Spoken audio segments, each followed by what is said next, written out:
Hi, welcome to a special edition of AndyVGR that we're calling Analog. And Dolan, this is Dolan by the way, Hi. Why are we calling this Analog? Well, Andy, the reason we're calling it Analog is because today we're not reviewing a video game. We're not video game? No video games today. Is this a Q&A episode? No, this is not a Q&A episode. Then what is it? And this isn't even one of our movie review episodes. We've never done this before. This is like Macaulay Culkin strange stuff. So what is it? What are we looking at? Today, Andy, we are looking at Magic the Gathering. Magic the Gathering. Now that card game's been around for what, 10 years now? More than that. More. 15. It had its 15th year anniversary last year, so it's 16 years old. Gosh. It can drive now in some states. Most of them. Yeah.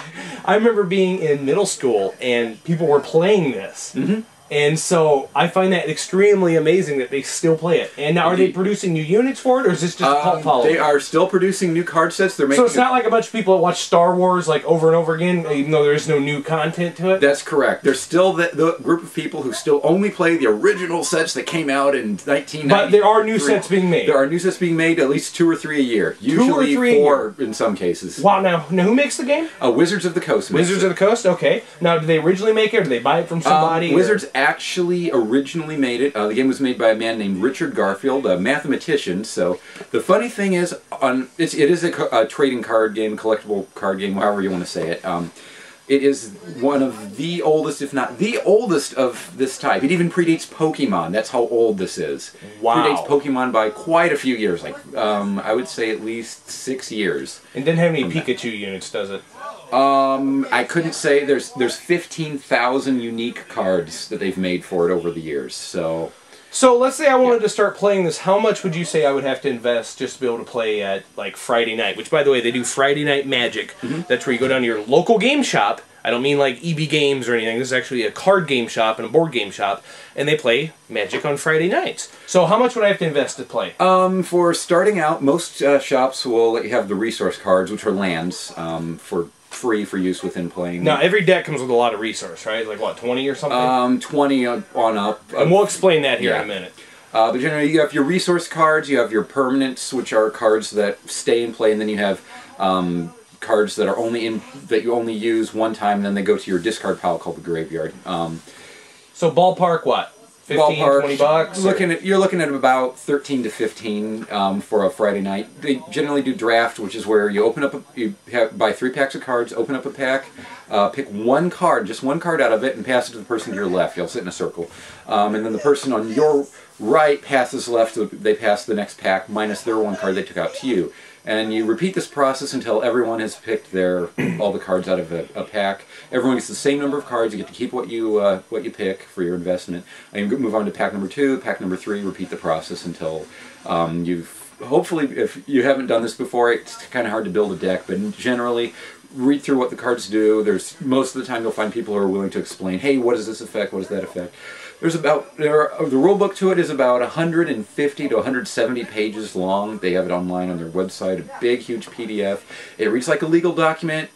Forget that, just have some people at your local gaming shop show you how to play. Or better yet, go to www.wizards.com and they have some tutorials that'll walk you through how to get started in Magic. Now, 13 bucks you may be thinking, man, that's an awful lot of money for Friday night entertainment, but let's go to the movies here. Mm-hmm. Average cost of a movie ticket around where I live is around $7. That's after hours, and maybe more. Where I live in Indianapolis, average cost of a movie ticket is more like 11 to 13. So think about it. Not even for IMAX, that's just standard. Now here's the best part. Unlike a movie, once you leave this game place, you get to keep the cards. Mm-hmm. So it'd be like going and getting a movie at the movie theater and taking it home with you. Mm-hmm. So it ain't too bad of an investment. So now, what kind of deck did you bring for us today to look at? I brought a whole bunch of different decks. To show off some of the differences in cards, I brought a quote-unquote winner's deck and a loser's deck. So you can...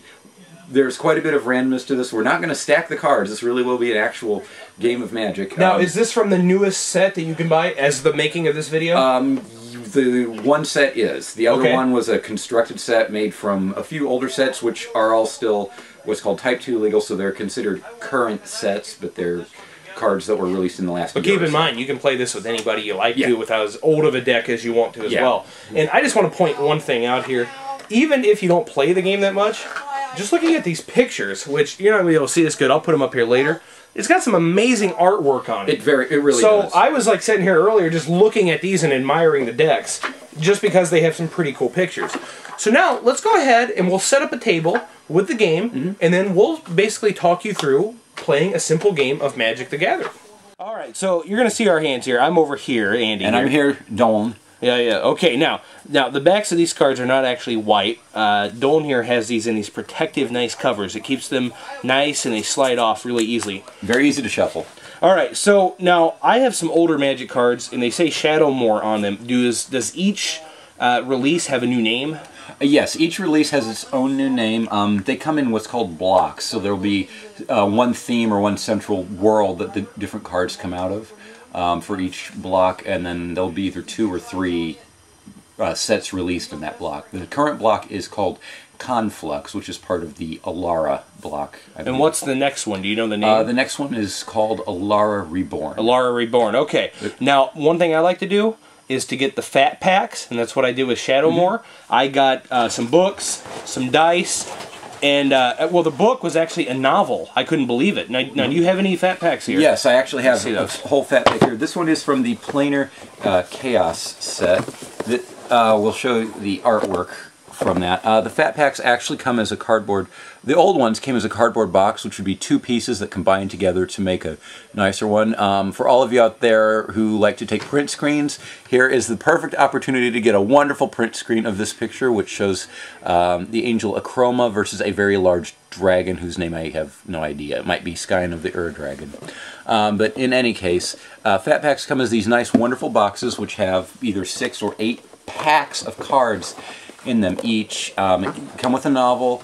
They come with a spin down die, which is a 20-sided dice that each number is right next to the next number, so the 1 is next to the 2, is next to the 3, and so on. Now, the novel is no Orson Scott Card or Ender's Game. It ain't like up to par of that, but it isn't a bad novel. I was reading some of the pages, and the one I had a bunch of little tells in it about the world that I was playing in with the cards. So it was actually kind of neat. I actually had a good time. Yeah. Now, there's one thing important we should point out. Now, new decks come out all the time, but there is one exception to this rule. The lands, you can play the lands from the first deck ever made, and it still works on the current deck. Isn't that correct? That is correct. From the beta release of Magic all the way up through the current, you can take any of those lands from there, which are your resource cards. So what types of lands do we have here? I've got a mountain card here in my hand. And what else is there? We have islands. Actually, that's a swamp. Sorry. That's a swamp. So swamp, islands, mountain, island. Forests and plains, which we really don't have any of in this particular set, but hey, that's But just imagine a forest and some plains, and you got it. Yeah. Okay, so we're going to start playing a game here, so you can basically just learn how to play this game. So what do I do first? The first thing is we shuffle our decks, which we pretty much did the majority of that. Yeah, we did that before rolling. So just do a little more now, finish it up. We determine who goes first. I'm going to give Andy choice to either be the first person to play or the first person to draw their next card. I'll let you go first. Okay, so I'll go first, which we both draw our 7 cards. 1, 2, 3, 4, 6, 7.